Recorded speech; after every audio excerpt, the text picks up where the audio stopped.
आखिर तुम आधी रात को छत पर क्या करने जाती हो? साथियों, कहानी बड़ी इंटरेस्टिंग है, ध्यान से सुनिएगा।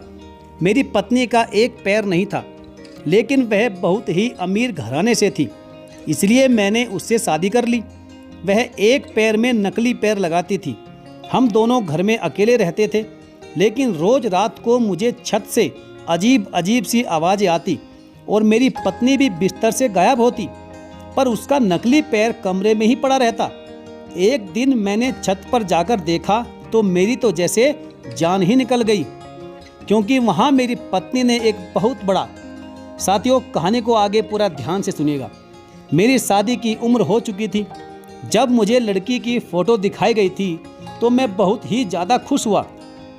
मेरे दिल में बहुत सारे जज्बात थे, अरमान थे, लेकिन जब मुझे पता चला कि उसके एक पाँव में कुछ गड़बड़ है तो मेरे तो जैसे होश ही उड़ गए। बल्कि यही नहीं, वह तो उसकी जगह एक नकली पैर का इस्तेमाल भी करती है। मैं रिश्ता करवाने वाले पर बहुत गुस्सा हो गया और उससे कहा कि मुझ पर कौन से बुरे दिन आए हैं कि मैं एक बिना पैर की लड़की से शादी करूं। अरे मैं अच्छा भला खूबसूरत नौजवान हूं, मुझ में कोई कमी नहीं है, तो फिर मैं इस तरह का कड़वा घूंट आंखें बंद करके कैसे पी जाऊं। मुझे मेरे रिश्तेदारों ने भी समझाया कि भले ही इस लड़की के एक पैर में कमी है, लेकिन यह लड़की बहुत अमीर घराने से है, मगर इसको अपनी कमी का एहसास है, इसीलिए तो यह एक मिडिल क्लास लड़के से शादी करना चाहती है। अगर इसका यह पैर भी ठीक होता तो तुम शायद इसके साए तक भी नहीं पहुंच पाते। यह बात मेरे दिल को लग गई और फिर मैंने उस लड़की से शादी करने के लिए हाँ कर दी है। उसका नाम पूनम था। वह वाकई बहुत खूबसूरत लड़की थी। उसका एक बहुत बड़ा घर था और उस घर में वह बिल्कुल अकेली रहती थी।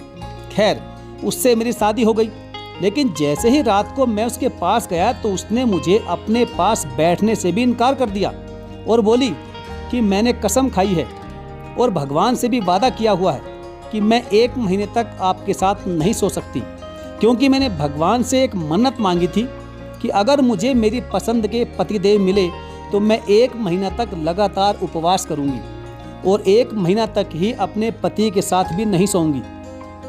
मैं उसकी इस अजीब सी शर्त से बड़ा हैरान था, लेकिन करता क्या। आखिर मैं ठहरा सीधा साधा एक अनपढ़ सा इंसान, इसलिए उसकी इस शर्त को मानने पर राजी हो गया। और फिर वह बोली कि हम इस घर में ही रहेंगे, क्योंकि अगर हम यहाँ नहीं रहेंगे तो फिर इधर कौन रहेगा, और इस घर को संभालने वाला मेरा कोई और है भी नहीं। मैंने कहा कि मैं हूं ना, मैं संभाल लूँगा इस घर को। अब वह घर भी मेरा था और पूनम की सारी दौलत भी मेरी थी, और इधर पूनम को भी इससे कोई मतलब नहीं था। मैं इस बात पर खुश जरूर था कि मेरी पत्नी के साथ मुझे दौलत और घर भी मिल गया, लेकिन इसका मतलब यह नहीं था कि मैं उससे मोहब्बत नहीं करता था, क्योंकि वह इतनी प्यारी थी कि उससे कोई भी मोहब्बत कर सकता था। मैं उसे पाकर वाकई बहुत खुश था। खैर, वक्त गुजरने लगा, लेकिन कुछ दिन बाद ही उस घर में एक अजीब सी हरकत होने लगी, जिसके बारे में मुझे अंदाज़ा बिल्कुल भी नहीं था। और यह कोई छोटी मोटी बात नहीं थी। मुझे रात को अपने कमरे की छत पर से अजीब तरह की आवाज़ें आती, जैसे कि वहाँ पर कोई है। एक बार मैं चेक करने के लिए ऊपर ही चला गया। मुझे लगा कि कोई चोर होगा, लेकिन ऐसा कुछ भी नहीं था। ऊपर बहुत ज़्यादा अंधेरा था, क्योंकि पूनम ने कहा था कि छत पर कई सालों से कोई भी नहीं जाता है और छत की किसी ने देखभाल भी नहीं की है। क्योंकि मैं अपने पैर की वजह से ऊपर नहीं चढ़ पाती, इसलिए मैंने वहाँ का काम भी नहीं करवाया है।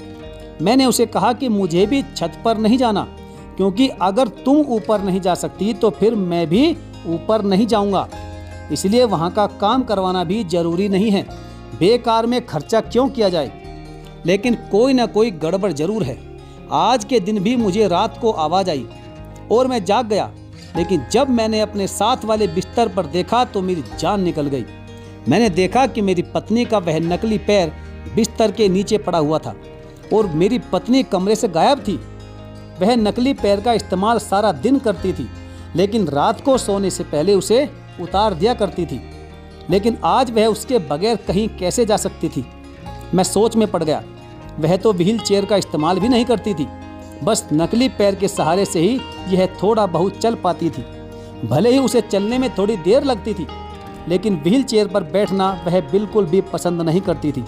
उसका कहना था कि मुझे व्हील चेयर पर बैठने से नफरत है। वह उसे बिल्कुल भी इस्तेमाल नहीं करती थी। लेकिन यह क्या, नकली पैर तो उसका यहीं पर पड़ा था, तो ऐसे में वह कहाँ जा सकती थी। जब से शादी हुई थी मेरी पत्नी ने मुझे किसी से भी नहीं मिलवाया था, जबकि मुझे कहा गया था कि उसका एक बहुत बड़ा कारोबार है जो बहुत सारे लोग मिलकर के चलाते हैं। उसने बस मुझे घर की जिम्मेदारी दी थी, लेकिन कारोबार के बारे में कुछ नहीं बताया था। घर में पैसे तो आ रहे थे, लेकिन कहाँ से आ रहे थे यह मुझे बिल्कुल भी नहीं पता था।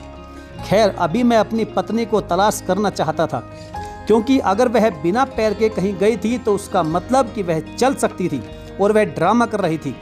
वरना एक इंसान अपने पैर के बिना कहीं कैसे जा सकता है, तो फिर वह कमरे से बाहर कैसे है। बाथरूम का दरवाज़ा भी खुला हुआ था, लेकिन बाथरूम में भी कोई नहीं था।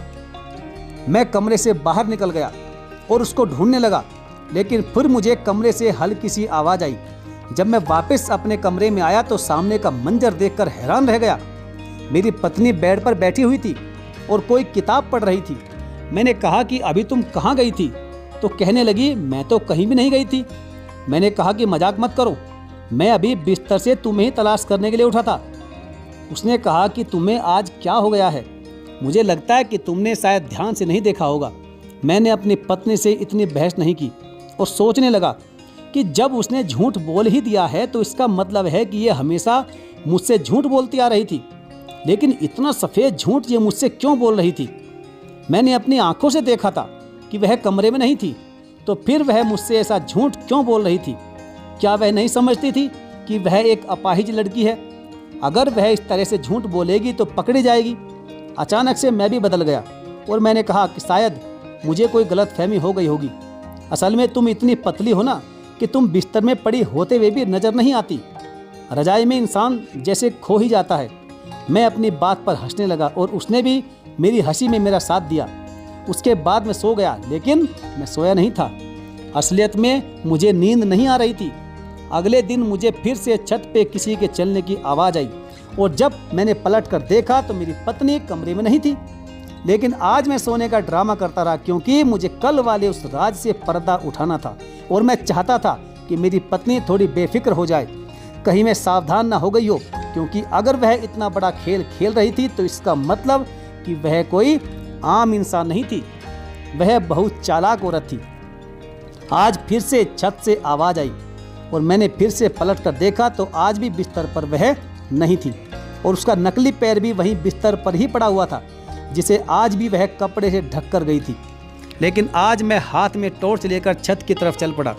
मेरी पत्नी ने तो कहा था कि छत पर बहुत सालों से कोई नहीं गया और वहाँ पर बहुत ज़्यादा गंदगी भी है, लेकिन ऐसा वहाँ कुछ भी नहीं था। मैंने दरवाज़ा बहुत ही आहिस्ता से धीरे से खोला और देखा तो महसूस हुआ कि जैसे रोज़ यहाँ कोई आता जाता है और उसको साफ भी किया जाता है। जाहिर है जब वह मुझसे इतनी झूठ बोल रही थी तो एक और झूठ भी बोल सकती थी। ऊपर गया तो मेरा दिल बैठ गया, क्योंकि मुझे किसी मर्द की आवाज़ आई। क्या मेरी पत्नी मुझे धोखा दे रही थी? क्या वह किसी और मर्द के साथ छत पर मौजूद थी और मुझे इतना बड़ा धोखा देकर मेरे साथ बेवफाई कर रही थी? लेकिन क्यों? मैंने तो उसमें कमी होने के बावजूद भी उससे शादी की। इसमें मेरी क्या गलती थी? मैं ऊपर गया तो सब कुछ बिल्कुल साफ था और लाइट भी ऑन थी। ऊपर एक कमरा भी बनाया गया था। मेरा दिल बहुत जोर जोर से धड़क रहा था। मैं ऐसा मंजर नहीं देखना चाहता था कि जिसको मैं कभी भी भुला ना सकूं। लेकिन मैंने जैसे ही दरवाज़ा खटखटाया तो मेरे सामने एक ऐसा ही मंजर मेरा इंतजार कर रहा था। उस कमरे में एक आदमी बैठा था जो कंप्यूटर पर काम कर रहा था और मेरी पत्नी उसके पास बगल में ही बैठी थी। मेरी पत्नी का पैर सही सलामत था, उसका पैर बिल्कुल ठीक था। वह दोनों मुझे देखकर हैरान हो गई और मैं वहाँ से वापस जाने लगा। मेरी पत्नी भागते हुए मेरे पीछे आई। उसको चलता हुआ देखकर मैं रुक गया तो मैंने कहा कि तुमने मेरे साथ इतना बड़ा खेल क्यों खेला? तो वह कहने लगी कि असलियत में मैं एक ऐसा काम करती हूँ जिसके बारे में किसी को कुछ भी नहीं बता सकती, लेकिन यह काम मेरे देश के लिए कतई बुरा नहीं है और ना ही यहाँ के रहने वालों के लिए बुरा है। लेकिन हम यह बातें किसी को बता नहीं सकते मैंने जानबूझकर एक पैर ना होने का ड्रामा किया हुआ है, क्योंकि ऐसे काम में शक का खतरा था। किसी को मुझसे शादी करने की इजाज़त भी नहीं थी। मैंने एक कॉन्ट्रैक्ट साइन किया हुआ था, लेकिन अपने दिन के हाथों मजबूर होकर अपनी ख्वाहिशों को पूरा करने के लिए मैंने तुमसे शादी कर ली। परंतु मैं तुम्हें भी इस राज से दूर ही रखना चाहती थी, क्योंकि ये काम बहुत ही खतरनाक है और अगर लोगों को यह पता चल गया कि मेरी कोई कमजोरी है तो वह मेरी कमजोरी का फ़ायदा उठाएंगे। इसके बाद मुझे मेरी पत्नी ने सारी बात डिटेल में समझा दी और सचमुच मुझे अपनी पत्नी पर भरोसा था। उसका झूठ बोलना उसकी मजबूरी थी। वह एक गवर्नमेंट जासूस थी, लेकिन जब मैंने उसको उसके कदमों पर खड़ा देखा तो मुझे बहुत खुशी हुई। मैंने कहा कि मुझे बहुत खुशी हो रही है कि तुम में कोई भी नुक्स या फिर कोई भी कमी नहीं है, लेकिन तुमने मुझसे यह सब इतने दिनों तक कैसे छुपाए रखा? उसने कहा कि हमें भेष बदलना सिखाया जाता है और जगह जगह पर जाकर क्रिमिनल पर घात लगाना भी सिखाया जाता है। मैं तुम्हें देखते ही समझ गई थी कि तुम एक सीधे साधे भोले इंसान हो। अगर मैं तुम्हें भी बेवकूफ़ नहीं बना सकती तो फिर मैं क्रिमिनल को कैसे बेवकूफ़ बनाऊंगी? मैं उसकी इस बात पर हंसने लगा और मैंने कहा कि इस बेवकूफ़ को कहीं छोड़ तो नहीं दोगी ना? तो कहने लगी कि नहीं, बिल्कुल भी नहीं, लेकिन हमारी ज़िंदगी आम लोगों से थोड़ी अलग होगी। मैंने उससे कहा कि मुझे कोई ऐतराज़ नहीं है, मैं हर तरह से तुम्हारा साथ देने की कोशिश करूँगा। उसने मुझसे कहा था कि तुम घर संभालो, क्योंकि उसका काम मैं नहीं कर सकता था, लेकिन सच में आज मुझे उस पर गर्व है। साथियों, आपको कहानी अच्छी लगी है तो वीडियो को लाइक करके चैनल को जरूर सब्सक्राइब करें और बेल आइकन को प्रेस करना बिल्कुल ना भूलें। तो चलिए साथियों, मिलेंगे फिर और किसी एक बेहतरीन कहानी के साथ। तब तक के लिए धन्यवाद। जय हिंद। अपना प्यार लुटाते रहिए, अपना समर्थन हमें देते रहिए।